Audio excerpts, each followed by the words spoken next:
मेरे प्रिय विद्यार्थियों, आज की ऑनलाइन कक्षा में आपका फिर स्वागत, हार्दिक अभिनंदन। तो अपने अध्ययन कर रहे थे त्रिज्यखंड और वर्तखंड के बारे में। तो अपने पिछली कक्षा में जो किया है वो त्रिज्यखंड का क्षेत्रफल और लघु वर्तखंड का क्षेत्रफल, दीर्घ वर्तखंड का क्षेत्रफल और चाप की लंबाई। तो 15.2 में ये तीन चीज़ अपने कंप्लीट कर ली थी। उसके बाद मैंने आपको एक विशेष बताई थी कि घड़ी से संबंधित आपको प्रश्न पूछे जाएंगे। जैसे घड़ी की सुई की लंबाई को आपको त्रिज्या मानना है और घड़ी के मिनट की सुई होगी वो 1 मिनट में 6 डिग्री का कोण बनाएगी। घड़ी के घंटे की सुई होगी तो वो 1 मिनट में आधा डिग्री का कोण बनाएगी। तो वो इतने समय में कितने क्षेत्रफल का त्रिज्यखंड तय करती है उसके बारे में आपको मैंने बताया था। तो उससे संबंधित अपने एक क्वेश्चन और करते हैं। तो जैसे मान लो घड़ी की सुई की लंबाई, घड़ी की सुई की लंबाई दे रखी है आपको 10.5। घड़ी की सुई की लंबाई बराबर 10.5 सेमी, ठीक है। और उसके बाद में समय कितना दे रखा है 10 मिनट, ठीक है। और ज्ञात क्या करना है आपको, घड़ी द्वारा 10 मिनट में बनाए गए त्रिज्यखंड का क्षेत्रफल, ये आपको क्या करना है, ज्ञात करना है। तो दोबारा देखो प्रश्न क्या है कि घड़ी के मिनट की सुई की लंबाई 10.5 सेमी है तथा घड़ी द्वारा 10 मिनट में बनाए गए त्रिज्यखंड का क्षेत्रफल है, ज्ञात करो। तो कल मैंने बताया था घड़ी की सुई की लंबाई को आपको क्या मानना है, घड़ी की वर्त की त्रिज्या। तो यहाँ लिखो, ये अपना यहाँ से आंसर स्टार्ट है।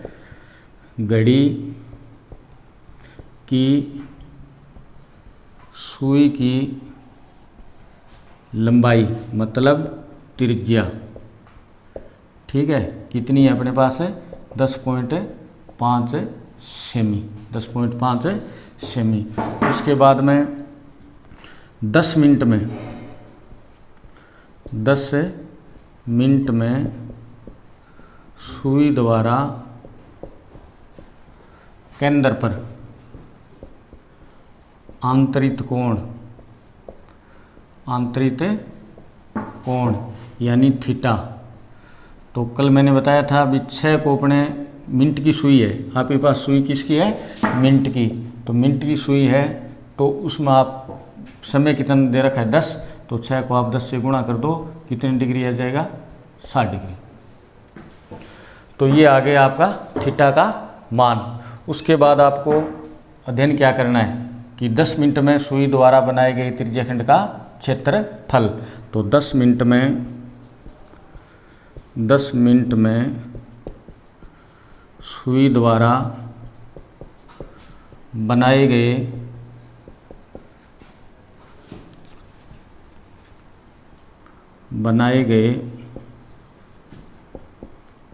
त्रिज्यखंड का क्षेत्रफल बराबर, यहाँ लिखता हूँ मैं, क्षेत्रफल का सूत्र क्या होगा, पाई आर स्क्वायर थीटा बटा 360। अब पाई का मान आपके पास क्या है 22/7, आर का मान क्या है 10.5 इंटू 10.5, क्यों घड़ी की सुई की लंबाई है वो त्रिज्या मानी आपने, और त्रिज्या कितनी है आपकी 10.5। उसके बाद में थीटा आपके पास आ गया 60 डिग्री और बट्टे 360। अब थोड़ा एक स्टेप आगे नीचे लिखे फिर इसको हल करेंगे, क्यों 10.5 पॉइंट हटाने के बाद में आपकी कैलकुलेशन थोड़ी सरल हो जाएगी। तो अपने एक स्टेप आगे लिख के फिर इसको हल करते हैं। तो यहाँ कर दिया अपने 105 इंटू 60 और बट्टे 360 इंटू 100, क्यों पर 2.1 के बाद 0.1 के बाद तो कितने पॉइंट हो गए आपके पास, 2 अंकों के बाद पॉइंट हो गया। तो पॉइंट हटाने के लिए आपने क्या लगा दिया, यहाँ 100 लगा दिया। अब कैलकुलेशन इसको हल करो, 6 छिका 36, 15 7 7 का 7 और 15 7 105 उसके बाद में अपने इसको और हल करते हैं 5 से, तो 21 5 105 और 20 5 100। उसके बाद में अपने देखते हैं 5 से, तो 5 3 15 और 4 5 20। उसके बाद में अपने देखते हैं 3 दूनी 6 और 11 दूनी 22। इसके बाद में नीचे 3 और 4, ऊपर यहाँ 21 और यहाँ 3, तो 3 से 3 कैंसिल हो गए। उसके बाद यहाँ बच्चा आपके पास है 11, यहाँ क्या बच्चा है आपके पास है 11, और बट्टे कितने बच्चे आपके पास है 11 और 21 बच्चे हुए हैं, और यहाँ बच्चे आपके पास है 4, तो 11 × 21, 11 × 21 बट्टे 4, 11 एका 11, 11 दूनी 22, और असल कितनी 1, 22 से 1 23 और बट्टे 4। अब इसको आप हल कर लो, 4 से भाग दे दोगे, 4 5 20, बच गए 3,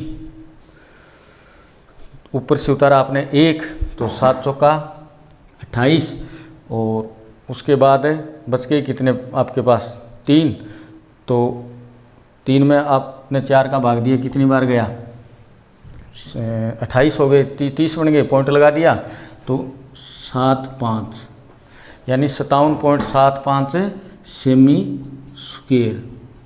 ये आ गया आपका घड़ी की मिनट की सुई द्वारा 10 मिनट में बनाए गए त्रिज्यखंड का क्षेत्रफल, यानी 57.75 सेमी स्क्वायर। तो बात सेम वही है, त्रिज्यखंड के क्षेत्रफल वाली बात है, परंतु आपको यहाँ इन 2 ही चीज़ों का ध्यान रखना है सिर्फ, कि घड़ी की सुई की लंबाई को आपको त्रिज्या मानना है, और समय जो दे रखा है ये आपको मिनट की सुई है, तब तो आप यहाँ क्या करोगे 6 से गुणा, क्यों मैंने आपको लिखा रखा है कि घड़ी की मिनट की सुई 1 मिनट में कितने डिग्री कोण बनाती है 6 डिग्री का, और अगर सुई घंटे की है तो यहाँ फिर जितना भी आपको समय दिया होता उसको 1/2 से गुणा करते। जैसे मान लो आपको 70 मिनट दे रखी है, घंटे की सुई होगी तब समय आपको ज़्यादा मिलेगा, क्यों 1/2 से गुणा करना है। जैसे आपको घड़ी के घंटे की सुई 70 मिनट में बनाए गए त्रिज्यखंड का क्षेत्रफल है ज्ञात करो, तो यहाँ 6 की जगह आपने क्या ले लिया, घंटे की सुई है तो 1/2 ले लिया, और यहाँ आ गया आपका 35 डिग्री। तो ये तो आप थीटा ज्ञात कर लिया, और घड़ी की सुई की लंबाई आपको किताब में दी भी मिलेगी। तो सेम इसी तरीके से चाहे सुई मिनट की हो और चाहे घंटे की हो, सिर्फ आपको अंतर थीटा का मान ज्ञात करने में है, वो मैंने आपको बता दिया कि थीटा अगर मिनट की है तो 6 से गुणा करना है, और घंटे की है तो 1/2 से गुणा करना है। उसके बाद कल अपने बात की थी चतुर्थांश की, कि चतुर्थांश का क्षेत्रफल या चतुर्थांश क्या है, उसके बारे में मैंने बता दिया था आपको। अब अपने बात करेंगे चतुर्थांश के क्षेत्रफल की। तो चतुर्थांश का क्षेत्रफल के मैंने 2 सूत्र बताए थे आपको। एक तो चतुर्थांश इक्वल होता है त्रिज्यखंड की, क्यों त्रिज्यखंड और चतुर्थांश है 2 त्रिज्याओं और चाप द्वारा घिरी हुई आकृति होती है। दूसरा मैंने बताया कि चतुर्थांश का मतलब है वर्त का चौथा हिस्सा, यानी πr² में अगर आप 4 का भाग देते हो तो क्या आएगा चतुर्थांश का क्षेत्रफल। तो थोड़ा अपने घुमा के ले लेते हैं प्रश्न को। एक वर्त की परिधि दे रखी है आपको, वर्त की परिधि क्या दे रखी है 44 सेमी दे रखी है, और ज्ञात क्या करना है आपको इस वर्त के चतुर्थांश का क्षेत्रफल, चतुर्थांश का क्षेत्रफल ये आपको क्या करना है ज्ञात करना है। तो वर्त की परिधि देने के बाद पूछ रखा है आपको चतुर्थांश का क्षेत्रफल, ठीक है। अब सबसे पहले अपने 15.1 में भी अध्ययन किया था कि वर्त की जब परिधि दे रखी हो तो आपको क्या ज्ञात करनी है त्रिज्या, और त्रिज्या ज्ञात करने के बाद में आपको चाहिए वर्त का क्षेत्रफल ज्ञात करना हो, और यहाँ पूछ लिया आपको चतुर्थांश का क्षेत्रफल। तो इसमें त्रिज्या आपको यहाँ से मिल जाएगी।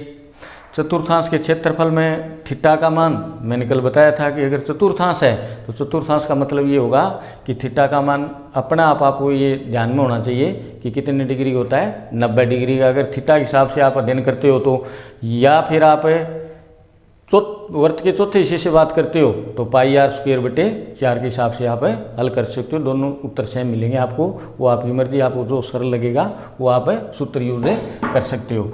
तो पहले अपने वर्त की त्रिज्या ज्ञात करेंगे। वर्त की त्रिज्या r बराबर परिधि बटे 2 पाई, ये सूत्र मैंने आपको बता रखा है। परिधि कितनी आपकी 44, 2 की जगह 2, 22 बटे 7, तो 7 चले गए ऊपर, 22 दूआ 44, 2 से 2 कैंसिल, आपकी त्रिज्या आ गई 7 सेमी।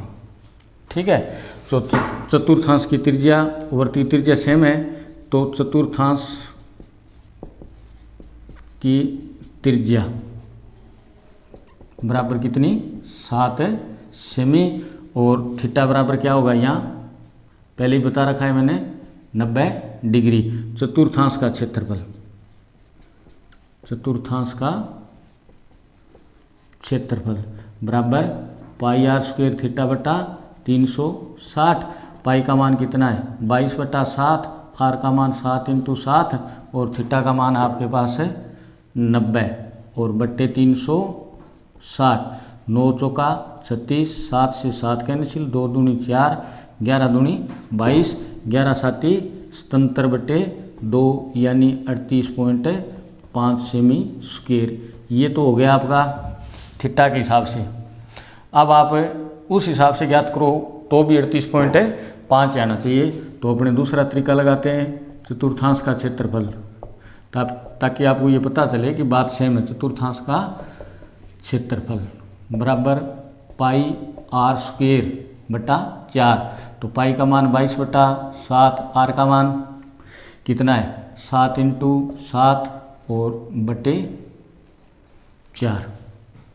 ठीक है, तो 7 से 7 कैंसिल, उसके बाद में 2 दूनी 4, 11 दूनी 22, 11 साथी 77 और बटे 2 यानी 38.5। तो आपकी मर्जी है, सेमी स्क्वायर जो आपको अच्छा लगे या बढ़िया लगे उस सूत्र से आप चतुर्थांश का क्षेत्रफल ज्ञात कर सकते हो। त्रिज्या अगर आपको दी होती तो आप यहाँ से सवाल शुरू कर देते। अब आपको परिधि या वृत्त का क्षेत्रफल भी दिया हुआ हो सकता है, तो उससे पहले आप त्रिज्या ज्ञात करोगे, उसके बाद में आपने चतुर्थांश का क्षेत्रफल ज्ञात किया। अब उसके बाद अपने अध्ययन करते हैं 15.2 का आपका अगला सवाल है। उसमें क्या दे रखा है कि एक आयत ABCD जिसकी लंबाई यानी AB बराबर है 10 सेमी और CD बराबर है BC बराबर है 7 सेमी है। आयत के प्रत्येक शीर्ष पर 3.5 सेमी त्रिज्या के त्रिज्याखंड काटे गए और ज्ञात क्या करना है आपको, शेष बचे भाग का क्षेत्रफल है या छायांकित भाग का क्षेत्रफल। तो आपको दे रखा है एक आयत ABCD, इसमें AB दे रखी है आपको 10 सेमी और BC दे रखी है आपको 7 सेमी। ठीक है, फिर आपको बता रखा है कि वृत्त के प्रत्येक शीर्ष से 3.5 सेमी त्रिज्या के त्रिज्याखंड काटे गए हैं। तो ये प्रत्येक शीर्ष से 3.5 सेमी के त्रिज्याखंड काटे गए। ठीक है, अब उसके बाद जो शेष भाग बच गया उसको अपने कर दिया छायांकित। तो इस छायांकित भाग का क्षेत्रफल ज्ञात करना है। तो 15.3 प्रश्नावली है, उस सब में प्रत्येक सवाल में लगभग आपको यही बात मिलेगी कि आकृति देख के आप पहचानो कि वृत्तखंड है, त्रिज्याखंड है या वर्त है, वर्ग है। उसके बाद में जो छायांकित भाग है उसका क्षेत्रफल आपको ज्ञात करना होगा। तो आपको सबसे पहले प्रत्येक सवाल की बात है ये कि पहले आपको ये देखना होगा कि पूरी आकृति क्या है। यहाँ जैसे ये पूरी आकृति आयत है, कहीं पूरी आकृति आपको वर्ग मिलेगी, कहीं पूरी आकृति आपको वर्त मिलेगी। तो आप सबसे पहले पूरी आकृति का क्षेत्रफल ज्ञात करो। उसके बाद जो उसका प्लेन भाग या अनाच्छादित है छायांकित के अलावा उसका क्षेत्रफल ज्ञात कर लो। और पूरी आकृति में से सफेद भाग का क्षेत्रफल है या जो छायांकित नहीं है उसका क्षेत्रफल है माइनस कर दो, शेष भाग बचेगा वो छायांकित भाग का क्षेत्र बचेगा। क्योंकि छायांकित भाग आपको जो मिलेंगे उसमें ऐसी कोई आकृति आपको नज़र नहीं आएगी कि आप डायरेक्ट छायांकित भाग का क्षेत्रफल ज्ञात कर सकते हो या डायरेक्ट उसमें सूत्र लगा सकते हो। क्योंकि ये जो छायांकित भाग है, देखो आप यहाँ क्या आकृति बन रखी है, ये आपको अपने को पता ही नहीं है इसमें क्या सूत्र लगेगा, परंतु अपने ये पता है कि पूरा आयत है तो आयत का क्षेत्रफल ज्ञात कर सकते हैं। प्रत्येक शीर्ष पर 3.5 सेमी त्रिज्या के त्रिज्याखंड काटे गए हैं। तो अपने त्रिज्या खंडों का क्षेत्रफल ज्ञात कर सकते हैं। आयत के क्षेत्रफल में से ये चारों त्रिज्या खंडों का क्षेत्रफल अपने क्या कर देंगे, माइनस कर देंगे, तो शेष बचेगा वो क्या बचेगा, छायांकित भाग का क्षेत्रफल बचेगा। तो सबसे पहले अपने लिखते हैं आयत की लंबाई। आयत की लंबाई यानी ए बी बराबर कितनी है, 10 सेमी। उसके बाद है आयत की चौड़ाई। आयत की चौड़ाई BC बराबर कितनी है, 7 सेमी। उसके बाद लिखेंगे अपने प्रत्येक त्रिज्या खंड की त्रिज्या। त्रिज्या खंड की त्रिज्या वो है आपके पास है 3.5 सेमी। अब आयत है तो आपको पहले से ही बताया कि प्रत्येक कोण कितने डिग्री का है, 90 डिग्री का। तो आपके पास थीटा क्या आ गया, 90। प्रत्येक शीर्ष पर बना कोण बराबर यानी थीटा बराबर कितने डिग्री है, 90 डिग्री। ये आपको अपने आप ध्यान में रखना होगा, दिया हुआ नहीं होगा। आपको आयत बोल दिया शब्द है, आयत बोलते ही आपको ये पता होना चाहिए कि प्रत्येक शीर्ष पर बना कोण क्या है, 90 डिग्री है। अब सबसे पहले अपने ज्ञात करते हैं आयत का क्षेत्रफल। आयत का क्षेत्रफल, आयत का क्षेत्रफल होता है आपको पता है लंबाई इंटू चौड़ाई यानी 10 इंटू 7 बराबर 70 सेमी स्क्वायर। ये आ गया आपका आयत का क्षेत्रफल, मतलब पूरी आकृति का क्षेत्रफल आ गया। इनमें छायांकित और अनाच्छादित अछायांकित दोनों का योग 70 सेमी स्क्वायर है। अब प्रत्येक शीर्ष पर बने चारों त्रिज्या खंडों का क्षेत्रफल, त्रिज्या खंडों का क्षेत्रफल। तो एक त्रिज्या खंड का क्षेत्रफल होता है पाई आर स्क्वायर थीटा बटा 360 और आपको 4 त्रिज्या खंड सेम है, 4 का ज्ञात करना है तो आपने 4 से उसको क्या कर दिया, गुणा कर दिया। अब 4 इंटू पाई का मान 22/7, आर का मान कितना है 3.5 इंटू 3.5 और थीटा का मान क्या है आपके पास है 90/360। तो 9 चौका 36, 4 आ गए, 4 से 4 कैंसिल, 7 का 7, 7 पंजा 35 यानी 0.5। तो नीचे कोई संख्या बची नहीं है आपके पास, ऊपर बचा है 22 पंजे 110, 22 पंजे 110, 10 की शून्य है जो इस दशमलव से कैंसिल हो गई। तो यहाँ क्या बच गया आपका, या फिर लिख लो आप दोबारा 22 इंटू 0.5 इंटू 3.5, 22 पंजे 110 यानी 11 इंटू 3.5, इसका गुणा किया 11 पंजे 55, 11 तिया 33 और 5 38, 38.5 सेमी स्क्वायर। ये जो चारों त्रिज्या खंड बने हुए हैं आपके प्रत्येक शीर्ष पर है, इन चारों त्रिज्या खंडों का क्षेत्रफल आ गया आपके पास है 38.5 सेमी स्क्वायर और पूरी आकृति का आ गया आपके पास है 70 सेमी स्क्वायर। अब आपको ज्ञात करना है छायांकित भाग का क्षेत्रफल। तो छायांकित भाग का क्षेत्रफल, छायांकित भाग का क्षेत्रफल बराबर आयत का क्षेत्रफल, आयत का क्षेत्रफल माइनस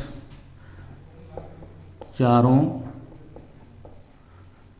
त्रिज्या खंडों का क्षेत्रफल। तो आयत का क्षेत्रफल दे रखा है आपको 70 और ये हो गया आपका 38.5 सेमी स्क्वायर। तो 70 में से 38.5 गए, कितने बच गए 31.5 सेमी स्क्वायर। ये हो गया आपका छायांकित भाग का क्षेत्रफल। तो 15.3 में इसी तरीके से आपको सवाल पूछे जाएंगे। पहले पूरी आकृति का क्षेत्रफल ज्ञात करो, उसमें से जो शीर्ष, इसमें शीर्ष सफ़ेद भाग है वो आपको आकृति देखिए ये जानना होगा कि इसमें पूरी आकृति क्या बनी हुई है और सफ़ेद भाग क्या है। उसके बाद आपको पूरी आकृति में से सफ़ेद भाग का क्षेत्रफल माइनस करके आप छायांकित भाग का क्षेत्रफल है ज्ञात कर सकते हो। इसके बाद अपने एक सवाल और देखते हैं, जो वृत्त की परिधि और त्रिज्या का अंतर 74 है। वृत्त की परिधि और त्रिज्या का अंतर क्या है? 74 है। तो ज्ञात क्या करना है आपको? वृत्त का क्षेत्रफल या मतलब त्रिज्या ज्ञात करके आपको कुछ भी पूछा जा सकता है। तो परिधि और त्रिज्या का अंतर 74 है, आपको इतना ही दे रखा है। उसके बाद में ज्ञात क्या करना है आपको? वृत्त का क्षेत्रफल। तो प्रश्नानुसार क्या लिखोगे आप? प्रश्नानुसार डायरेक्ट अपने आंसर स्टार्ट कर दिया। प्रश्नानुसार परिधि माइनस त्रिज्या बराबर 74। तो परिधि कितनी है आपकी? 2πr, त्रिज्या r बराबर 74। यहाँ से r अपने कॉमन ले लिया तो यहाँ क्या बचा आपके पास? 2π माइनस 1 बराबर 74। r ब्रैकेट 2 × 22/7 माइनस 1 और बराबर 74। यहाँ आपने 1 मान लिया तो r 7 और 1 का लघुत्तम ले लिया आपने 7, तो 22 दूआ 44 माइनस 7 1 7 बराबर 74। 44 में से 7 गए तो 37/7 बराबर 74। तो अब r बराबर क्या रह गया आपका? 74 × 7/37। 37 1 37, 37 दूआ 74, 7 दूनी 14। तो r बराबर क्या आ गया आपका? 14 सेमी। बस ये मुश्किल काम था r निकालना। उसके बाद में आपको वृत्त का क्षेत्रफल पूछा गया है, तो वो आप जानते हो कि वृत्त का क्षेत्रफल बराबर है πr²। इस सूत्र में पाई का मान 22/7 है और r का मान आपने 14 सेमी रखकर और आप वृत्त का क्या ज्ञात कर सकते हो? क्षेत्रफल। इसी संबंधित अपने एक प्रश्न और देखते हैं कि एक वर्ग जिसकी भुजा 14 सेमी है। एक वर्ग है जिसकी भुजा क्या है? 14 सेमी और उसमें बने अंतःवर्त की परिधि या अंतःवर्त का क्षेत्रफल है ज्ञात करो। परिधि भी पूछी जा सकती है आपको और अंतःवर्त का क्षेत्रफल भी पूछा जा सकता है। सवाल दोबारा सुनो। 14 सेमी भुजा के वर्ग में बने अंतःवर्त की परिधि या अंतःवर्त का क्षेत्रफल है ज्ञात करो। तो भुजा अपने 14 सेमी का एक वर्ग लिया। ये 14 सेमी भुजा का वर्ग है ABCD। इसमें क्या बना है? अंतःवर्त। ठीक है, इस अंतःवर्त की परिधि या क्षेत्रफल आपको ज्ञात करना है। तो ये भुजा हो गई आपकी 14 सेमी। ये कितनी है?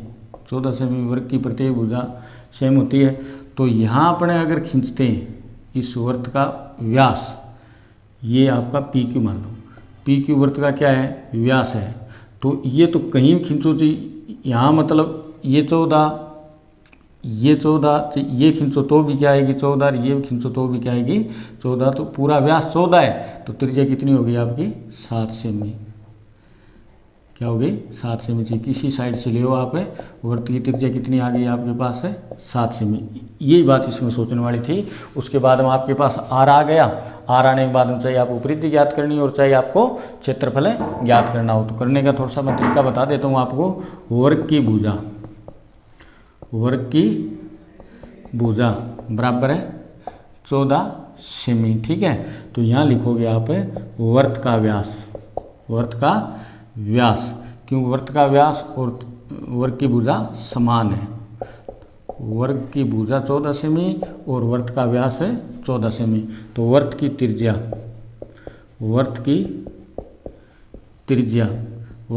कितनी हो गई? व्यास से आधी यानी 7 सेमी। अब आपको परिधि अगर पूछी जाए तो आप परिधि का सूत्र लगा दो 2πr। ठीक है, अगर आपको क्षेत्रफल पूछा जाए तो आप क्षेत्रफल का सूत्र लगा सकते हो πr²।